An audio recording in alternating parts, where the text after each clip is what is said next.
activated. Your weekly football fix kicks off now. You can follow the LFC Total Red Football Podcast on X, Facebook, YouTube and TikTok. Good evening and welcome to the LFC Total Red Football Podcast with myself, Kings, and joining me tonight we have Kev and Matty. Welcome to the show, lads. We'll be talking about, obviously, the woes going on at Liverpool at the moment. Arne Slot, is he under pressure? You know, could the unthinkable happen? The results haven't been the best, obviously, over the last few weeks in Europe. We had one win against Frankfurt. Apart from that, in the league, it's been dismal. Going out to the Carabao Cup, you know, where do the Reds go from here? So we'll chat about all that, and I'm sure the lads have got lots of thoughts on that. And we'll also look ahead to the game against Aston Villa, which probably now for most Reds fans is looking like it's got to be a must-win on Saturday night. But first off, Kev, how are you? Hello. Oh, sorry. I should be saying that. No, I'm all good, mate. I'm all good, mate. It's great to be here, mate. Yeah, just working, mate, and going the game and working. So it's all great, mate. Going home to Blues, giving me banter over something. So, you know, it's great. Yeah. So going to work and then going to the game and being unhappy. Well, the highlight last night was getting a ticket for City away, so I was quite made up with that. Like, so I'll be at City away in 2 weeks. So there we go. I was going to say we'll discuss that probably as we're looking forward, because it's like I don't know if you want to go to City away at the moment, but there we are. Matty, how are you? Yeah, I'm all right. Fed up. I'm all right, to be honest. Being like Kev's been going to work, going to the match and coming in, and usually the match makes you dead happy, and it doesn't. I mean, I don't get like a City away to cheer me up. Me lad's too young to be looking after City for the whole day, sadly. But all good. Just fed up with the footy. Like usually at City, they're excited for a weekend, don't you? I just sat there. Yeah, this is it. We'll go straight into it then, because obviously there's no denying the problems that the team are facing at the moment. You know, 1 win in 7. Last win in the Premier League was against Everton, the Merseyside Derby. The way we started the season, lads, you know, it was obviously a lot of late wins, but we were getting there. We're getting the points in the bag. Happy days. And you thought to yourself, it's not going to last forever, being able to snatch a win back in the 80 plus minute. And so it ended up showing itself, because now it's gone the complete other way. They can't hardly string passes together, it seems. The formation looks all over the place, you know. And there's more the other night against Palace. Just dismal to watch. It's like, what has gone so wrong? Why has it gone from one extreme to the other? You know, league champions, and now they're looking like chumps, to be honest. It's like, so, Kev, I'll come to you first, because I've got the feeling that, you know, when Matty starts talking, it's going to be a while. So we'll come to you first. Do you know what, mate? I think there's a combination of factors. I think playing against certain sides has hidden what the issues have been, and it's only been more apparent with the teams that we have been playing against. I think he's been very indecisive. I don't think he's found an actual idea of formation that works to the strengths of the players that we've got. And added into that, having a hard conversation with players that are out of form as well. What he done last night didn't surprise me in many ways. I think deep down he's probably thinking, if we get beaten, this will set me up, and I think deep down it's gone the way he's wanted it to. He won't come out and admit it, but I think that's how it's gone. We've got no cohesion. We've lost our game management. We've lost playing a pass together. We've stopped being what was good. But ironically, this is what we should have been going through last season, not now. So, you know, and the worst thing about it is there's no hiding place now, because there's money being spent. Yeah. And it's not like we've bought in a Catamol, a Heskey, or a Kevin Kilban. We bought in quality all around the pitch. And for whatever reason, he hasn't found a formation or found a formula to get the strengths out of the players that need to be played in certain positions, and if that means taking certain players out, then so be it. It's for the it's for the better of the club, and there's nothing that's showing me any different from that. Added into the fact that it's self-evident that he can't for whatever reason fathom out how to get all these 5 or 6, 7 world-class players playing in a formation, and it's going to be tough. It was never going to be an easy thing to do, but this difficult conversations that have to be had, and with that not happening, in comes the indecisiveness of him. I think the biggest thing as well is he lost Heitinger, who I think was formidable last season. Add in the Jota situation. I know people don't want to use that as an excuse, but I'll be honest, there's certain players in there that are still grieving, and it's showing in the performances.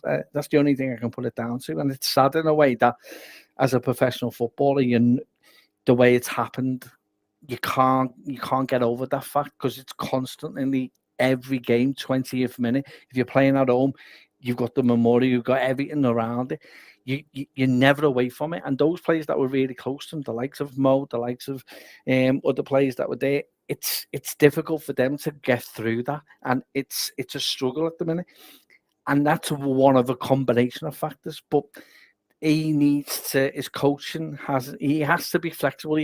We heard that Virgil's had these conversations. It needs him to be having these conversations, and maybe having a word with the staff as well, and probably getting rid of Bronkhurst and bringing Heitinger back. That may help.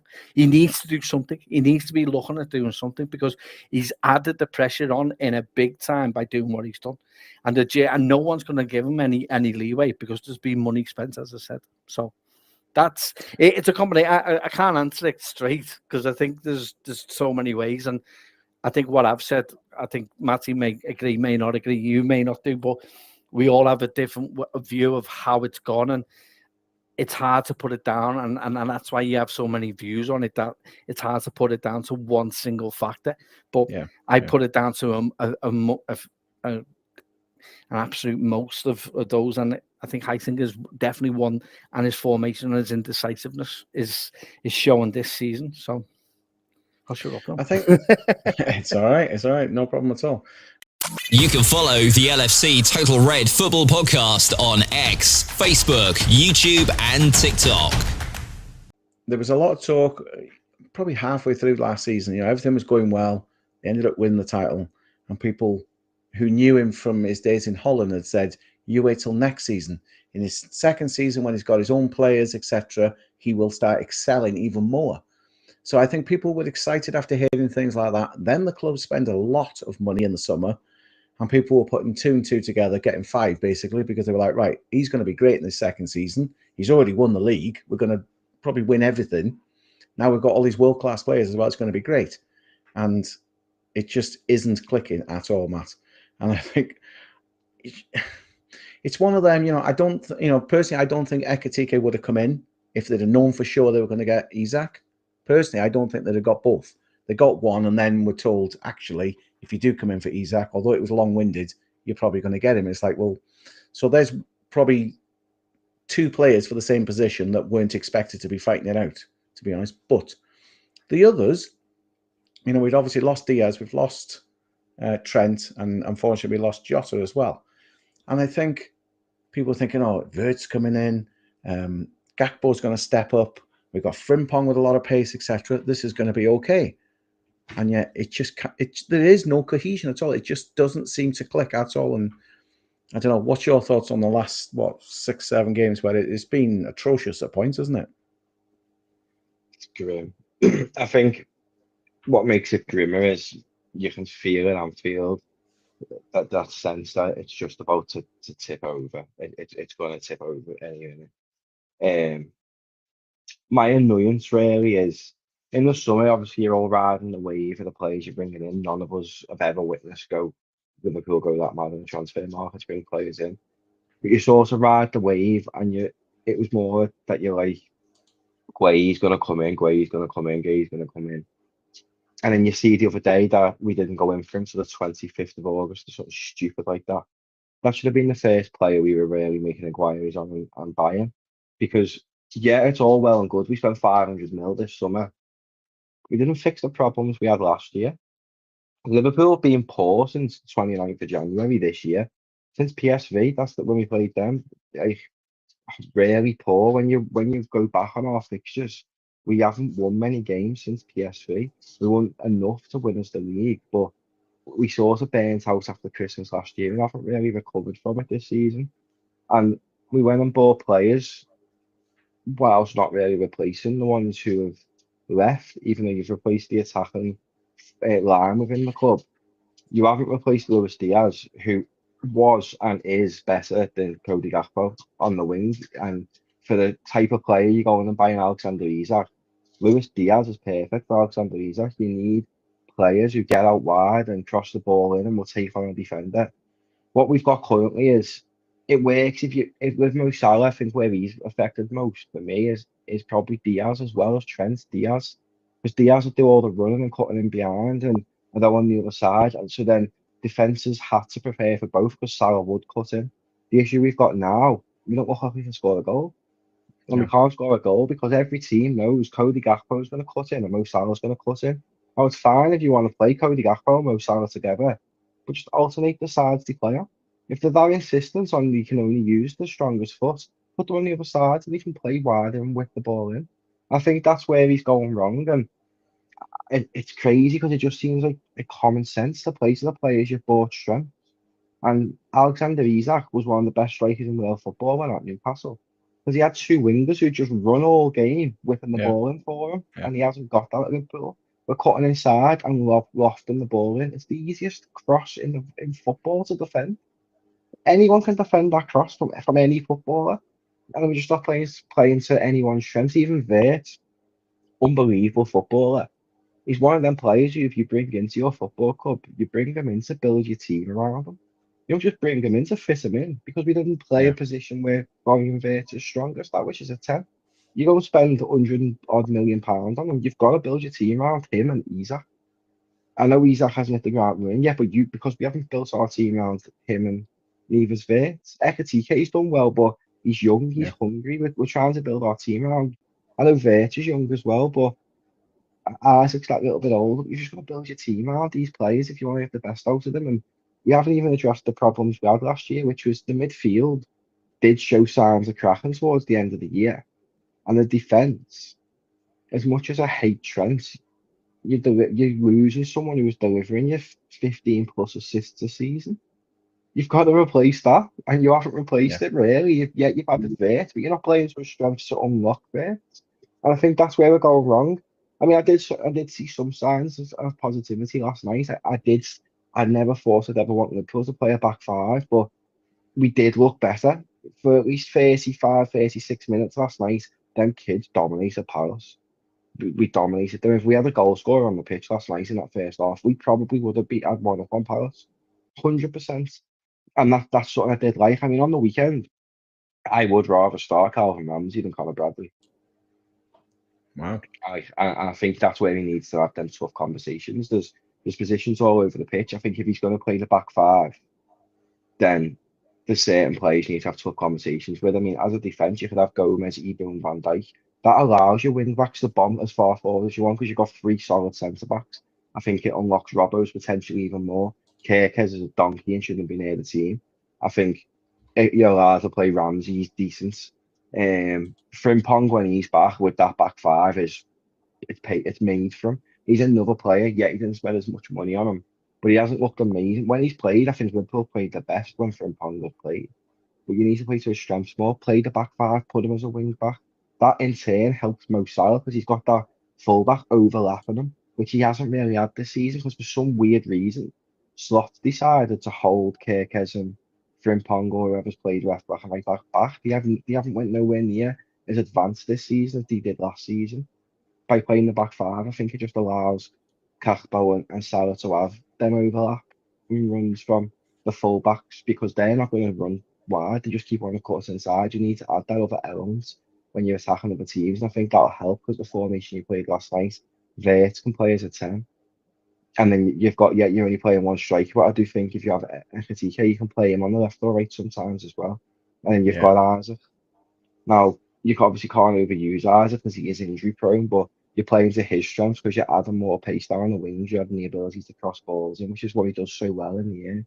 And we're just not playing to nobody's strengths. And I just can't believe we're getting to November by the time we play, and we still don't know what formation the manager's bothered to use, really, and what we're going on for the rest of the season. And we had a tough start, but we look crap. We beat Arsenal and stuff, and everyone's like, they're the results that win your leagues and stuff, which they are. And the teams we beat, Arsenal, Everton, we had a tough run and we won all 5. But there's no point winning all them if you're just going to go and lose 6, 7, 8, 9, 10 after it. And that's the worry, really, and how late not late in the season because you're still early in the season, but to me, you're going into November, you should know a clear identity of a manager who's been here since last year. Not even talking about a manager who's coming in this summer. And that's what I just don't get it. I just really don't get it, but we just look lost. And for me, if I know it's shit with the stuff on Jota, but if my teammate died, I'd want to do everything I could. I'd run that extra. You know what I mean? You'd run that extra mile wanting to win to do it for your mate who has passed and dedicate it to him and go on and win the league for him. But I don't know. Even the ones who were affected, you think of his close friends like Kelleher, he doesn't play for us anymore. I think the only ones really are Robbo and maybe Mo.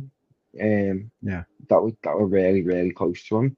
I think more so Robbo, who feels like he is playing with a let's do it for you, Jota attitude this season. To be fair, I think Robbo's been fantastic. But I don't know. There's loads of players I'm disappointed. Mo Salah's the most annoying. I think we just need to take him off the team for a bit just for his sake as well. You can clearly say he doesn't want to play with that intensity because he wants to get to AFCON.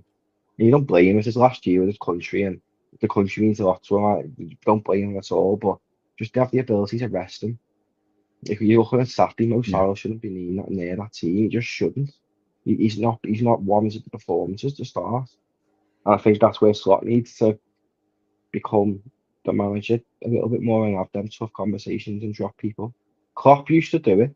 He's brought Salah off and he's kicked off. He's brought Mane off and he's kicked off. He's dropped them when he's kicked off, and it works. I don't get what Slot's intentions are this year, to be honest. I think when you drop somebody like that, and you've got to look at it as a whole for the team, and you go, it's best for business, basically. That's what it seems.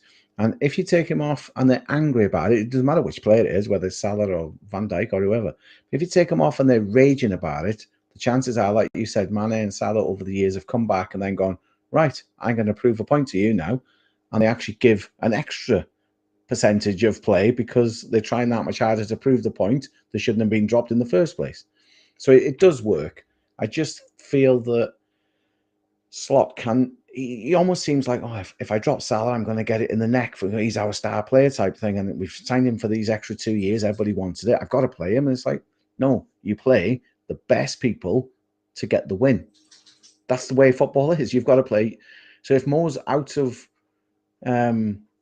form with playing and it's just not working for him, whether they're playing to his strengths or not, if he's not quite cutting it, it's like, well, chop him, put someone else in and give it a go. And then at least they can go, well, we took him out and Chiesa come in or Frimpong or whoever's on that side and they didn't do as good. You go, okay, but we tried. But you could discover, like you're saying, with possibly Ramsey coming in, because he's been a forgotten man at Liverpool, because he's been there a few years now, and unfortunately things haven't worked out the way the club and himself have expected. He may get his chance now. But it's one of those, how many times have we heard over the years in football, you take your chance when it comes, whoever it is. So if Isak isn't playing and Ekitike gets a chance, or the other way around, it's like, take your chance while it's there. If you get to replace Mo Salah or whoever, take your chance, because that could be your foot in the door that you don't come out that side for 6 months because you're doing so well. If you don't do so good, then at least the manager then can say, well, listen, I listened to the fans in a way, and he didn't cut it, so I've got to put Mo Salah back. Like and subscribe to the LFC Total Red Football Podcast on YouTube. It's always hard for a manager because he's got 60,000 managers judging him in the stadium, I hope, every week. Because we're all managers to a point where we go, do this, put this sub on, try that, tweak this. And he has to do the job. But whatever he's doing at the moment, Kev, it just isn't clicking, is it? It's really hard. And it's a hard watch as well, isn't it? It has been.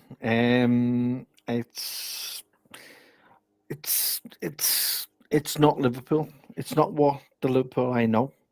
This is something's definitely missing, and it's hard. You sit there, and I feel as though if I fall asleep and wake up in the 40th minute or something, we'd still have the ball in the same position because and that's what it feels like at the minute, and it feels as though it feels like an element of the confidence within the team is I don't want to take that risk, so I'm going to play the easy ball and I'll give it to someone else, and then we'll play it back, and then we end up in a situation where we've got Ibu on the ball. And I'm thinking, why are we still in this team? We're relying on him to get the ball and distribute it in a way that he can't do. And he's been terrible. I've seen this season. If he wants to go to Real Madrid, I'll let him go now because he hasn't been anywhere near the standard he needs to be. But he's not the only one. Everyone's standards have fell off for whatever reason. The confidence in the team is just. I don't know. It's all over the place, and we're lethargic. We're lackluster. There's no energy at all anywhere, and it comes down to as what's been alluded to quite eloquently by Matty. Do you know what I mean? And it's difficult to Hopefully, I think Ramsey was the star last night. He was my man of the match last night. I thought what he did last night. That felt like the Ramsey that we thought I was buying. Sadly, with injuries, and Matty will know better than me because he's seen the academy a lot more than what I have. But it's touchy. There's definitely a player in there, and what I like about it is that it's come at the right time. I think we've looked and we've now fallen on a player who could actually get a starting 11 place at right back because he looks that good. His ball control, dare I say, his confidence in the second half. He started getting a little bit more confidence, a little bit cocky, which is what I like to see. Do you know what I mean? He started doing stuff with the ball and you're thinking, this looks good. And that's the highlight. But again, we've stumbled over it. It's not like it's there and it's flashing up at us. It's because of a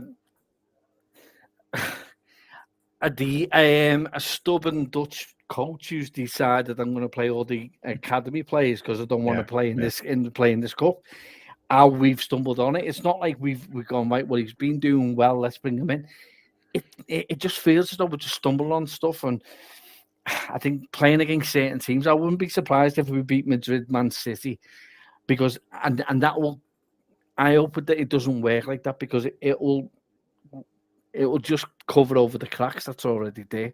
It's against teams like the likes of your Brentford. It's the teams like your Palace. Yeah, of course. It's those types of teams that are going to cause us problems. So anyone who's coming to us and attacking us, we're happy. And they're the teams that we've actually won against this season. And that's the reason why. Is because we've then gone out there. We can use it as an excuse but there's more than one way to win a game.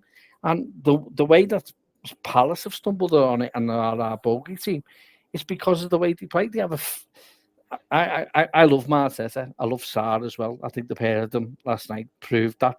And second goal for me, I was clapping in my seat because it was just an eye through butter. It was just quality football and a great finish. Although I think anyone who had the shot on target last night would have scored with Freddie Woodburn and goal, but that's another matter. Do you know what I mean? But that's the difference. And they're the teams that you've got to beat to win the league. It's all right beating your cities. That's not going to win your league title. It's the games against the Brentfords, your Villas at the weekend that are going to cause you the issues. And we don't have an answer at the minute to it, and it's worrying in a way. So I know I've just said I'll actually stick with you, Kev, because I'm going to come back to Matty now, but. I've just said that everybody's in the stand, is a manager kind of thing, because we all have our own opinion of how things should work out.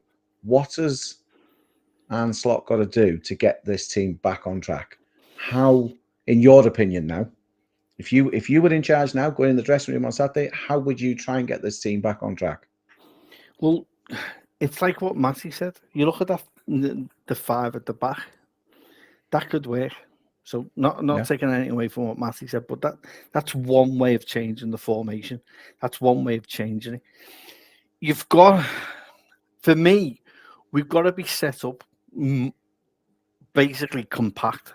I want us to be a little bit more compact. I want us to be able to defend and defend well, but with defenders, not with round pegs and square holes. Kerkez is not a player that should be playing deep. He should be playing further up.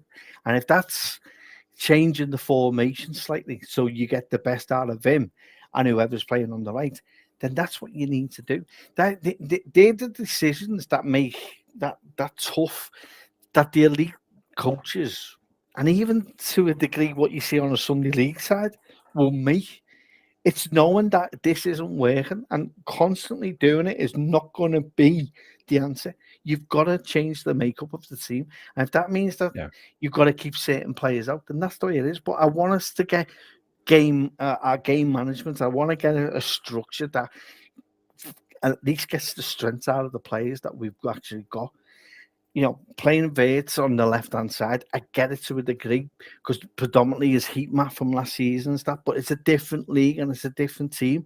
So I understand you want to keep him on his left-hand side because that's all he sees when he was playing for his team last season.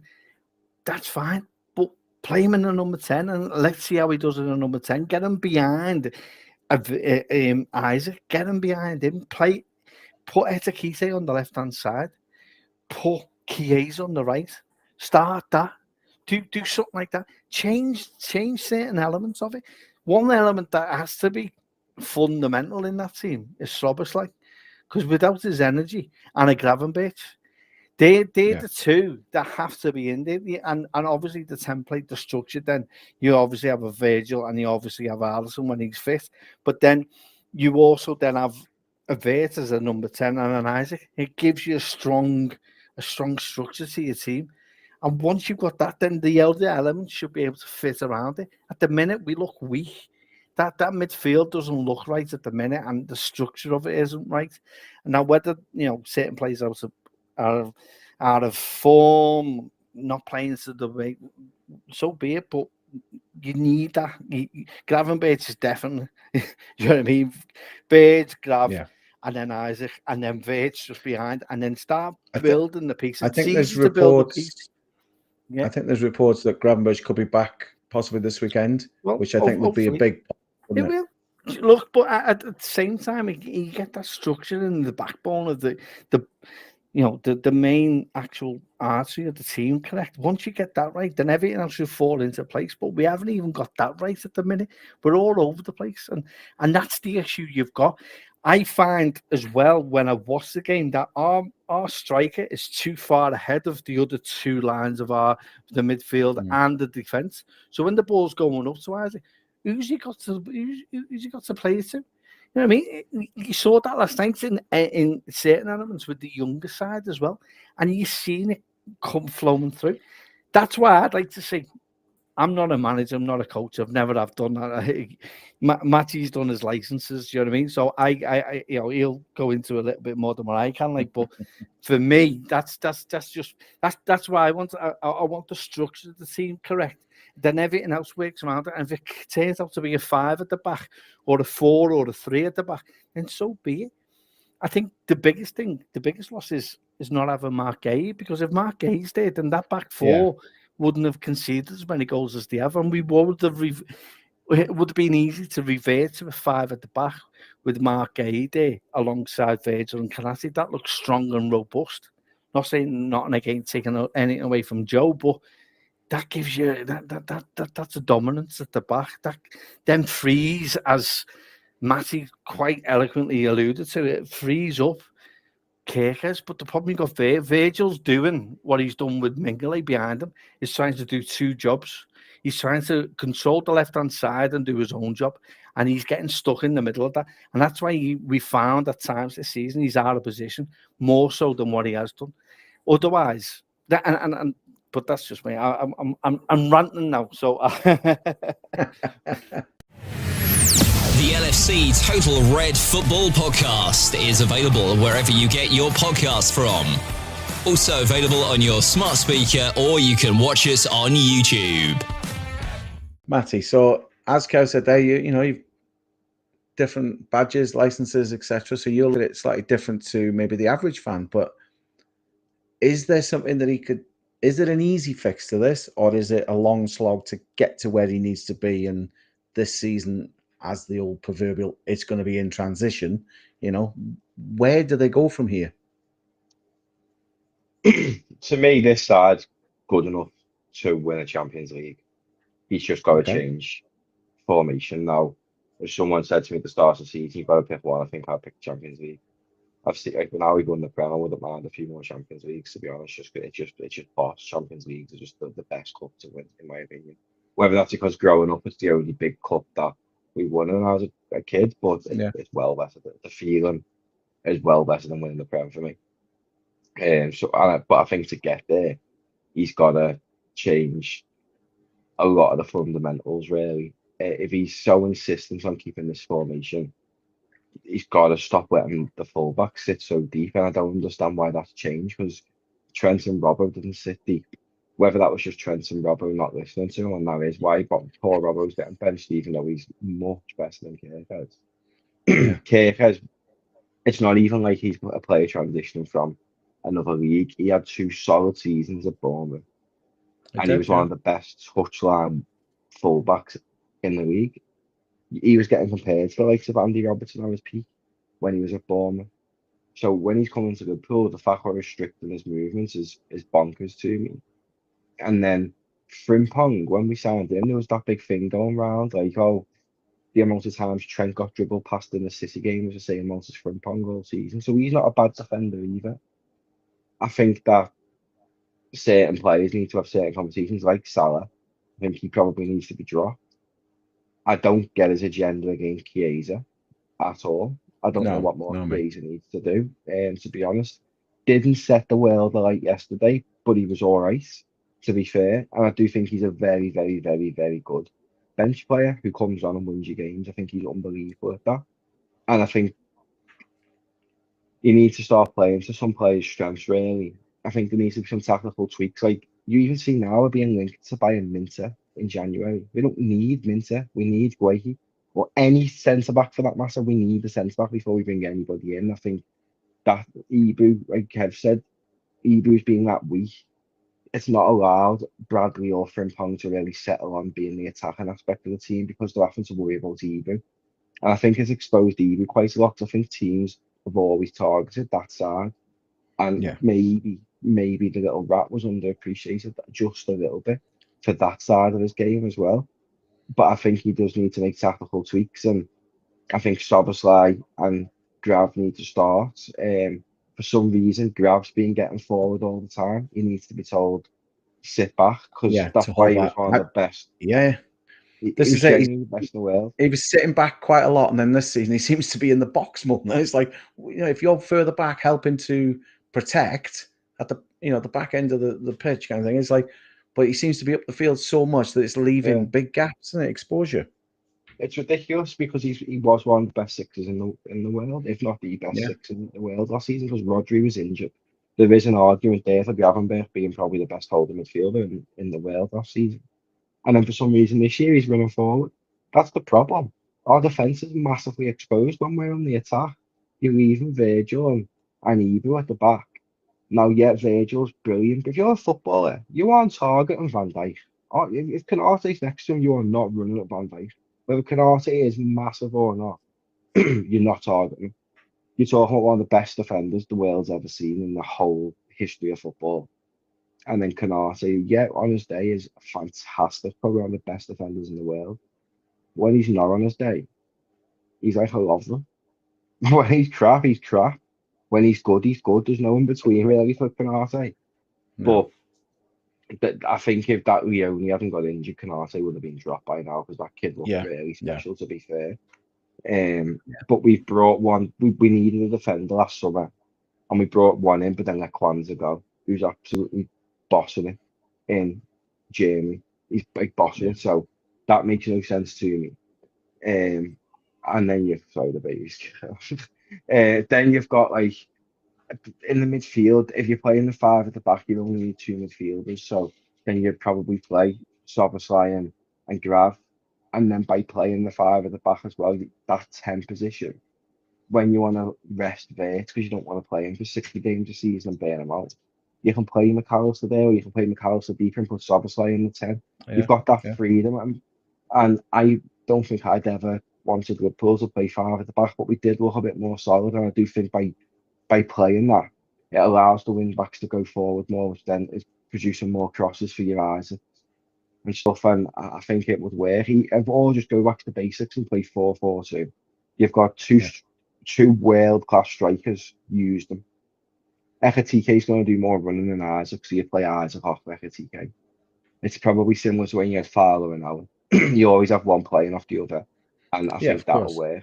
And then if you have Vert playing as like a left midfielder because he's more creative on the left, then it also would mean Gakpo needs to be dropped. And for some reason, whether it's the Dutch connection, he ain't getting dropped and he's being poor. His goals can say otherwise, but he is being a poor player for Liverpool this season. It's been said before in football, but like obviously certain managers like certain players in their side that they've got. But sometimes, and it comes out maybe afterwards when either the player or the manager isn't there, that they dig their heels in and it's like, come what may, that player is going to be in. And you think, what have they got to do to get dropped? And again, I'm not picking on Mo Salah, but that you've just said Gakpo there. There's certain players who you just know are pretty much going to be on that team sheet no matter what. And it's like, what have people like Chiesa got to do? Or, like you say, Ekatike and Isak together, possibly. What have they got to prove in training to say this actually might work? Or I could be better than him? It's like the manager seems to be digging his heels in now and going, this is the formation. Whatever he's chosen it is, everybody rush forward and leave the defence exposed. That's the formation to me at the moment. But it's just, I don't know how he's come to the conclusion, right, to get all these players to play at this, we just literally play in the box and leave everything else exposed.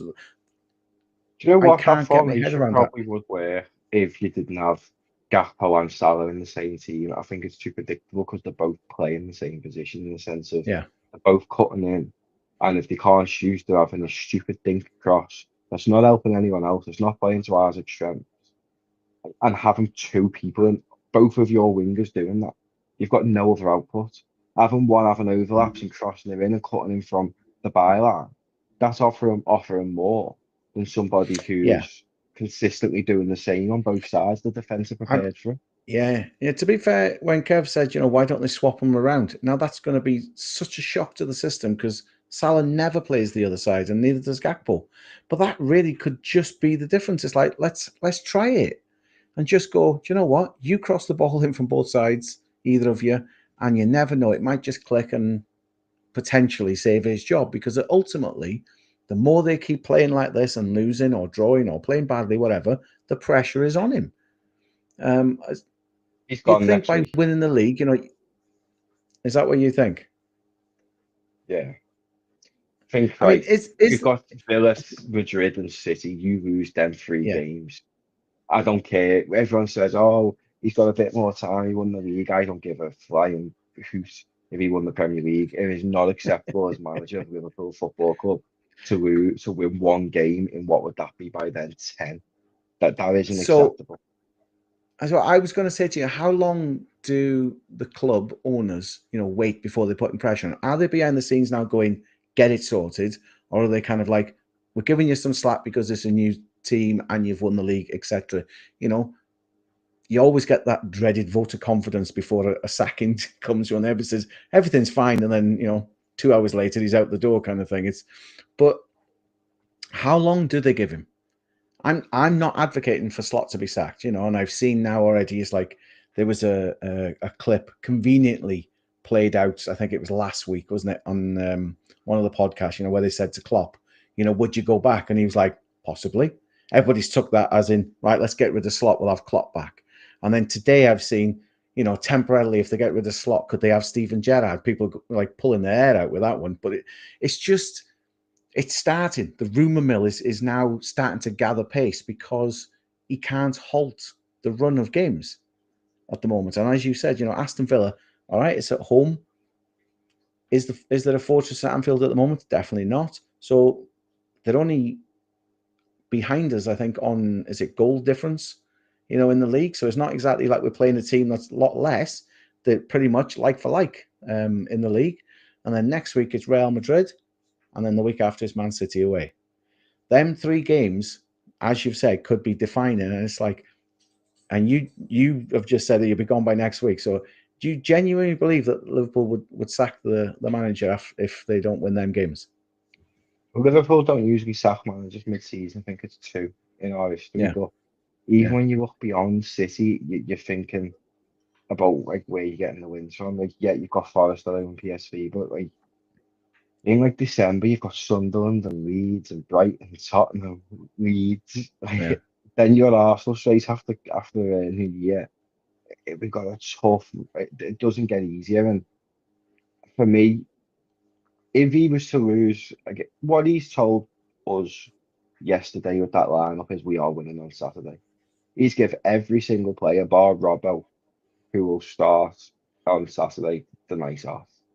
Yeah. So he's got to win Saturday. If he doesn't win Saturday, for me, he should have played some of the first teamers yesterday. He should have went for that win, got the fans on side going into these big games. Not that the fans decided on results, but having the fans in a better mood going the game than what they have been at the moment. And then if he was to get beat by Villa, Madrid and City, that's 1 win in 10 games. He wouldn't have won a Premier League game for what?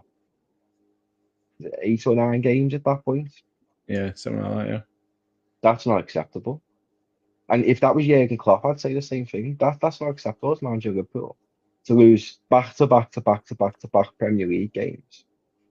Whether you've won the Premier League or not, that the reason that the most successful clubs stay successful is if it's not working, they will chop a manager or they'll make a change. And Liverpool will look at that and think, yeah, he's won us the league, yeah, he's brought in all these new signings. But he can't lose 9 games back to back in the Premier League and think that's okay and think he'll keep his job. No. Hypothetical this is, but rewind 12 months. Obviously, we know what happened. He won the league. But if this was his first season, would you cut him any more slack going, well, he's finding his feet and adjusting? If it's 8 or 9 games and you say, well, it's just transition this season, that's what we've got to put up with till he gets better. Would it have been any easier to see that last year? But because he's won the league this year, there's more pressure. It's a tough one to call, especially with Liverpool, because we don't sack managers. We're not that type of club. Yeah, I know in my lifetime we've sacked Hodgson and we've sacked Rodgers and stuff like that. But even when Dalglish came in, you knew that was interim. Someone else was coming in. Yeah. Just not like Dalglish was sacked. We just don't sack managers. And not mid-season either. If Hodgson was the last one, wasn't he? On Rodgers was mid-season, wasn't he? Yeah. If that was to happen, do you have anybody that you go, right, we'll turn to them because they could do the job? Because it's not a simple job, is it, to come in? They're a top side and the pressure is there to win all the time. Do you know who I'd have? I don't know if he'd come to Liverpool if he's got no ties. So I'd have Cesc Fabregas. Right, okay. That's a bit left field. I hadn't even considered that one. Now, Joe, you look at him like his coaching for he's got Coma winning. He's got I know obviously Coma's got money, so he's got the way up the league quite quick and stuff. Yeah. But the way they're playing, it's so nice to watch the football. So everyone's saying like Ariola from Bournemouth or Glasner and people like that, all top class managers. But I don't think they would leave Bournemouth or Palace in the middle of the season either, personally. Even to come to a club like Liverpool. Because it doesn't come around very often, does it, this kind of job? That's what I mean. And that's not me being arrogant. At the end of the day, there's certain jobs, That's fair enough. I think if you can literally say you can get anyone you want in the world, I'd probably say Ariola myself from Bournemouth. I think he's a fantastic manager, but someone who I think's a bit left field, who I think could do well, is Cesc Fabregas. And I feel like getting Fabregas he plays to the strengths of your Verts and stuff. I think Liverpool need to build the team around Verts, even more so than Isaac. I think Verts is key. And I think getting a manager who can get the best out of Verts unlocks Liverpool. If you get Verts to be playing how good he can be, you've got a player probably better than Coutinho. Yeah, yeah. And I'll be honest, why my head's turned is because Jurgen said he'd come back, and I'm just thinking, I'll just get rid of him and get Jurgen back, it'll be sound. It all seems so easy, doesn't it, when it's like that? You're listening to the LFC Total Red Football Podcast. Kev, I mean, I didn't expect maybe the conversation to go quite this way on this chat tonight, but if that was to happen, what, where's your head at with that? What do you think? Me personally, I quite like. I've only seen little bits of what Cesc Fabregas has done, and I can get why Matty says that. I think he speaks eloquently as well, and how he comes across conveys very well. Me personally, if you're asking me, it'll never happen. But I'd always want Luis Enrique. I'd love to see Luis Enrique as Liverpool manager. I think he would be absolutely amazing at the club. Me personally, that's who I'd go for. And yeah, I just like watching that PSG side, and I think what he was doing before his daughter sadly passed away at Barcelona was getting close to what who was it? Pep and Guardiola's team was nearly as good as. I personally like his style of football. I like the way he comes across, and I think he could unlock the Verts in the way that you need to. But that's who I'd go for. It wouldn't happen though. So, but Areola would be up for it. I think what will change a lot of people's mindset is if you look at the actual assets at the club and how versatile and the quality. You've got quality players all over that pitch. There'll be some elite managers that will, and it has to be an elite manager. Gerrard as an interim is never, ever will be an option. I'd rather have someone else in. I'd rather have Matty. I'd rather have yourself in. I do not want Gerrard anywhere near that club whatsoever. I don't mind them coming in and doing an odd training session or doing something like that, or make him an ambassador. I don't want him as a manager. He's not good enough to be at our level. If we never had Klopp and never won what we had done, then yeah, you wouldn't hear any Liverpool fans saying otherwise than Gerrard. But we've got standards, and we've got to a level now where the club's thinking like this all the time. We are a big club, and we've shown that we are a big club with the way we've spent this season. So if they're looking to change that, then that changes the meaning of the club. You're asking the team that has just won the champions last season, and now looking forward to finishing top four. That is a big come down for a club of the size of Liverpool. So, and if you're not winning one of those, or in the running to win one of those two big club, the league or the European Cup, then you might as well forget it. So I totally agree. If he loses the next couple of games, international break will be the ideal time, and it's a perfect time to put the questions out there and put the feelers out as to who would want to come. But for me, I'll always look for someone like that. People laughed at me with Jurgen Klopp. I'd love Luis Enrique at Liverpool. I just think he'd be abs, and he'd fit at our club. What he's gone through, the trauma he's gone through, the club would absolutely, the supporters would take him under the wing, and he none of the best supporters in the world than ours. So I'd love him, but it won't happen though. So never mind. I'd never say never against any manager, because for the simple reason, if they look at the players, like you say, who've come in this summer and they're league champions now, these chances don't come that often. And what I mean by that is, it's kind of like anybody who's managing Bournemouth at the moment, if they get the chance to step up and manage Liverpool as they are now with this side, I find most managers are narcissists. They believe in themselves to the point of, being at fault. They're like, I can do the job.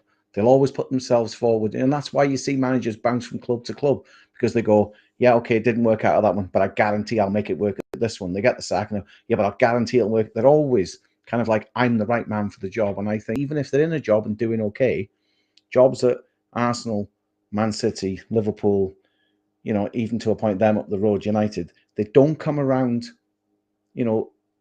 for most managers in their managerial career. So if the chance did come up for one, I think most, even Enrique would be considering, it's like, well, this is a one-off chance.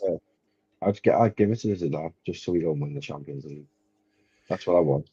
I want to go to Budapest this summer and just win the Champions League. That's I've got my heart set on it, like my absolute heart set on that. So I don't care. If you know what, I don't even. My heart wants Slot to succeed. My heart wants of course. Slot to succeed. I don't like to see managers depart, and that's one thing that I like about Liverpool. We're different. We haven't had loads of managers in our history. We haven't had a vast amount of managers at all. We're not the type of club who gets rid of managers quickly, and haven't had so much stability. Even in my lifetime, with the exception of Hodgson and Rodgers was a short stint. We had Rafa for a while. We've had Klopp for ages and stuff. And I don't want to see Slot. I don't want to see any manager come and go. But I just don't feel like. I feel like he's a few defeats away from losing the dressing room as well. I think he's put himself into a corner with the way things have gone, and how the team is looking and how depressing it's looking. You listen to all the drama. I to be honest, I'm fortunate. I sadly like other sports, so I've switched myself off from it and switched myself off from any social aspect. So, but I can imagine the drama of Liverpool getting beat is all over. It's well documented on a weekly basis. And if you're in that bubble all the time, I'm sorry, but he's put himself in this position. He spent the money, whether he spent it correctly in the right positions, as we've alluded to, that he has put pressure on him from the start of the season. It started to do all right. We looked as though, wow, this, and everyone's, what was the famous phrase? I can't wait until this clicks. Can't wait until it clicks. And it hasn't. Yeah. And then we've stumbled, and Palace away was probably the worst game I've been to in years. That's the worst I've ever seen us play, and we were absolutely atrocious. That first half, we should have been 6-0 down, and it wouldn't have been.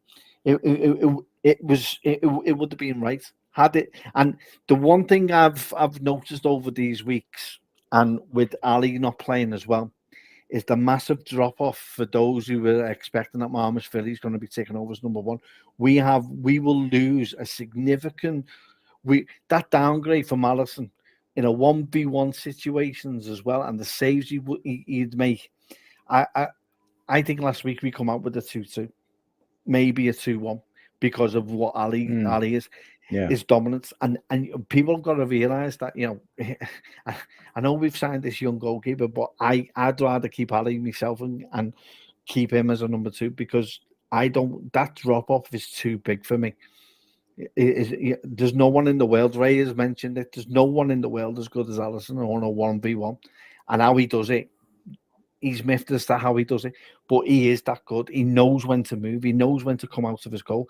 We don't see that, and that drop-off is going to be massive when he goes. So it's significant what's happening.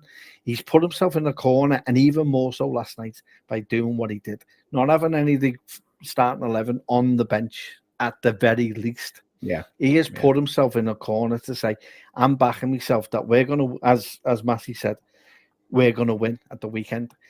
And if he doesn't, I'll be honest, by next weekend, he will be out of his job. And it won't be down to us not supporting him. It'll be down to him by what he's done in the last 8-9 weeks that has shown that. I'll be honest, when you look into last season was great. This season, fair enough, you get a bit of leeway, but not this much leeway. No Liverpool manager in the past would have had this amount of leeway, honestly, because it's got to go. Sooner or later, it comes to a point where it affects the team. I wonder how he got Wirtz to sign for Liverpool, because what he's promised Wirtz, I haven't seen any of that happening with him. And, And you're talking about a young lad who's moved over here based on what he said. What did he say? What was that formation he's gone into play? Because I don't see any of it at the minute, and I'm struggling to think that are we going to see anything near to the likes that we do? When teams counter-attack us, we play like 11-year-old kids. We all run back in all different directions, and we all run towards the ball. And there's about 10 of us running in one place, and there's a big gap on the other side. Why? What's happening here? Do you know what I mean? And it's technical things, but it's doing me head in, because as soon as I know we go forward, I think, oh, here we go. Set pieces, here we go. Yeah. Throw-ins from car parks, here we go. Do you know what I mean? It's just, it's ridiculous. But yeah, they're the games that you need to win. They're the games that you need to be more manageable. We played Palace more times than anyone else, yet we look as though we don't even know the style of football that they play, and he still hasn't been able to counter, and it's worrying in a way, and he's put himself in this situation. It's a good job he's got nowhere, because he'd have nowhere by now. Do you know what I mean? So,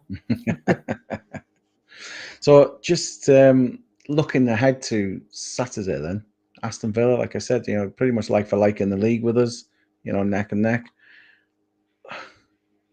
As we've chatted here, it's a must-win game. So you would expect a raft of changes back now the other way, with all the so-called top players coming back in. But is there anything you'd like to see, Matty? A tweak of some type, one or two, just to go, that might try this weekend, and see. Or do you think he's going to end up doing the same thing again? I think he'll do the same thing again. I'd like to see Mo Salah drop. I'd like to see Andy Robertson start. Kerr's is crap. Shouldn't be playing for us. Virgin Ebro.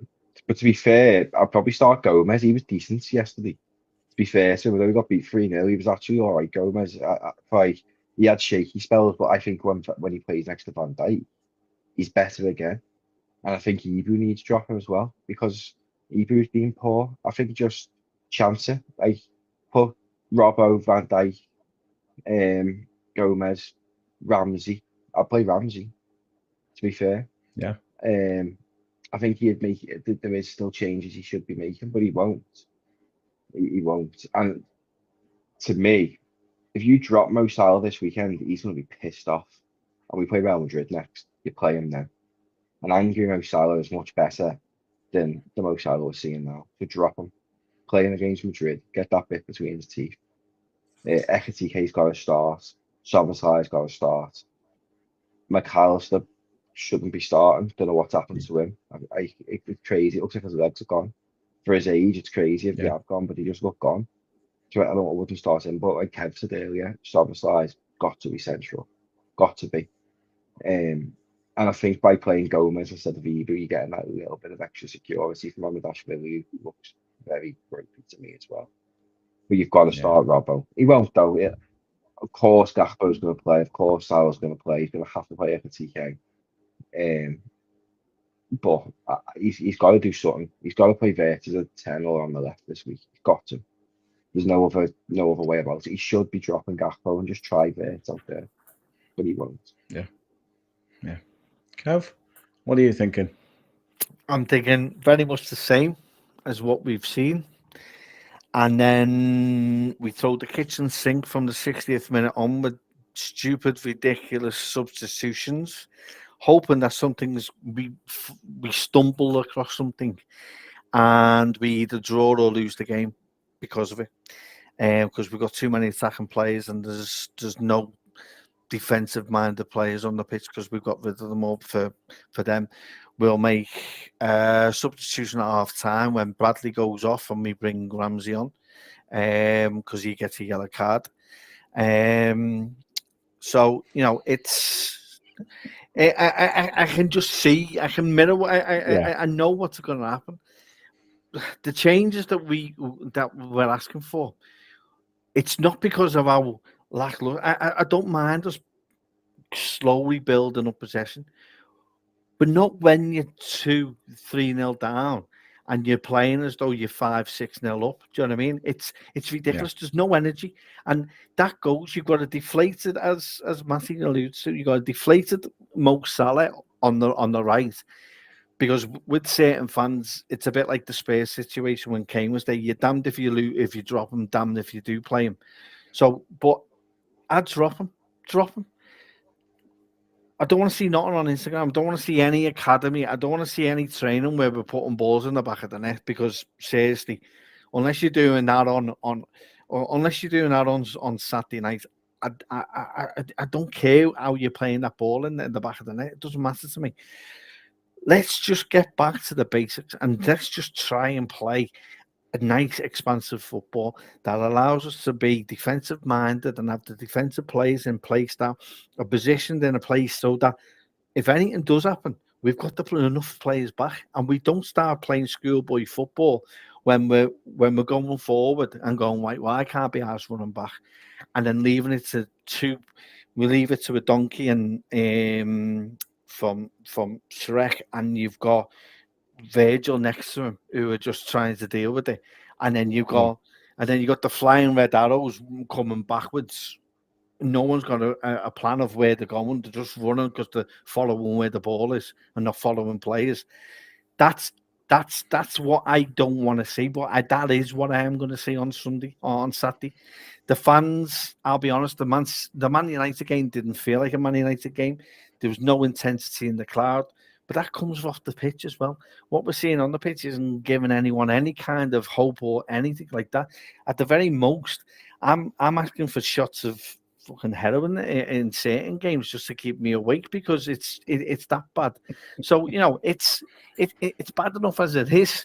So unless anything changes, I don't see it. All I see is a defiant coach who's gonna die on a sword in any way or hook by or crook. And if we win, then that's fine. I think if we do win, or if we scrape a win, it just covers over the cracks, and it'll deflect a lot of people. People go, "Oh, that's fine," but I alluded to it. It's because people play expansive. If people have any right ideas to play against Liverpool, whether you're Madrid or Man City, it's just sit back and play counter-attack football because we don't know how to get people through it. And have have a 5-4 at the back. But that's what I like to see happen. I'm in Matty's camp. Let's try something new. But I think I've just told you the story about the game's going to go on Saturday. Yeah. So. I can say I'll be interested in watching that. So just to finish off, we got so Unai Emery, a decent manager. He's going to obviously come at Liverpool, and he's not going to have any fear coming to Anfield. So let's finish off with score predictions. Matty, what do you reckon? 2-1. It's that hard nowadays. So 2-1. 2-1 Villa. 2-1 Villa. Right. Okay. Kev. Late equaliser. 1-1.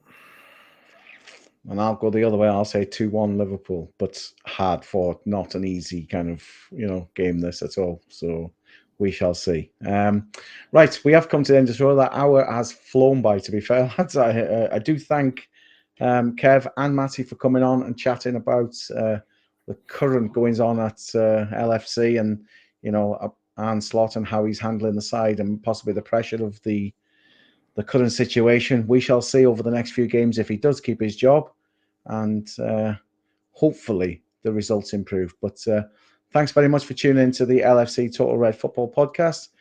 Join us next time on our next stream, and until then, have a good week, everybody. Thanks for listening. Join us next time for more LFC Total Red Football Podcast.